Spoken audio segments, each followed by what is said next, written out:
नमस्कार। एक बार फिर से स्वागत है आप सभी का हमारे चैनल में। हम सुन रहे हैं डॉक्टर अशोक शर्मा जी द्वारा लिखित सीता के जाने के बाद राम, भाग 9, नदी का किनारा और वे। दूसरे दिन शाम होते ही सीता राम के पास आई। चलेंगे? उन्होंने हंसकर पूछा। राम को लगा वे अधरों से ही नहीं, आंखों से भी हंस रही हैं। चलना है? उन्होंने कहा। हाँ, यदि आपके पास समय हो तो। आज फिर कुछ पूछना है क्या? इस बात पर वे कुछ शर्मा गई। ऐसा कैसे समझा आपने? उन्होंने कहा। तुम्हारी आंखों में लिखा था, पढ़ लिया।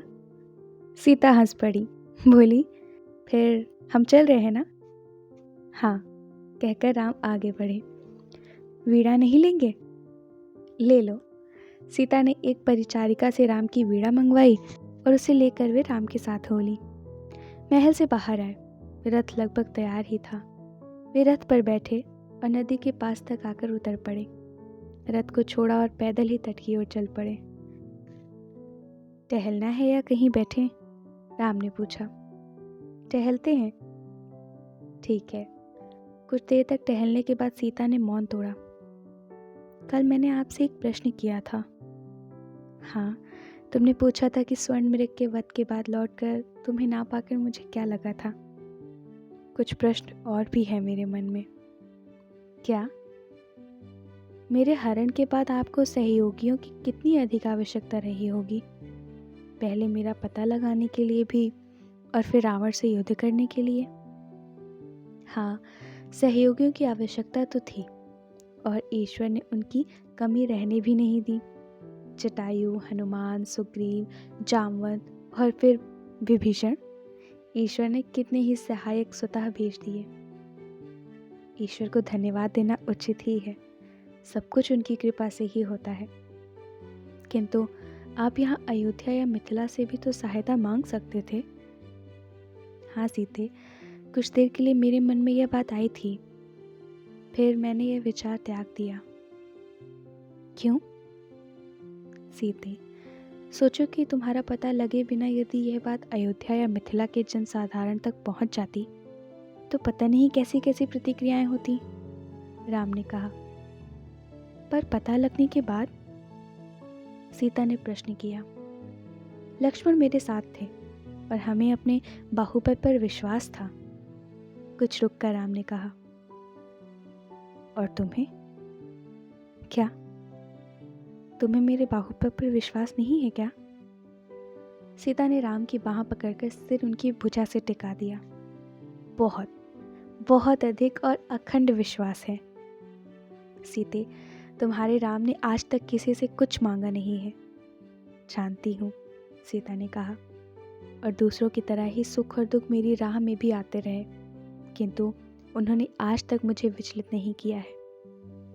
सीता क्या बोलती, वे राम के मुख की ओर कुछ देर तक देखती रहीं, फिर नेत्र बंद कर लिए।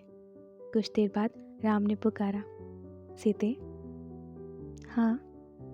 सीता ने नेत्र खोले। क्या सोच रही हो? सोच रही हूँ आपको पाने का सौभाग्य कितना बड़ा है और मेरा आंचल कितना छोटा। तुम्हें मुझसे बहुत प्रेम है ना सीते? आपको क्या लगता है? वही जो तुम्हें लगता है।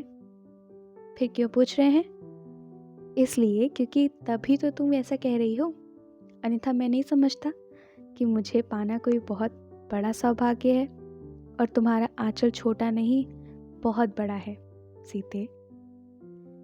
अच्छा, कितना बड़ा है मेरा आंचल?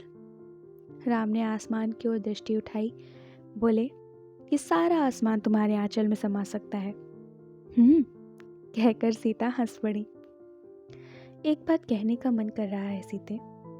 क्या? मुझे लगता है सौंदर्य ईश्वर की संगीतमय सृष्टि है और परिभाषाओं से ऊपर है।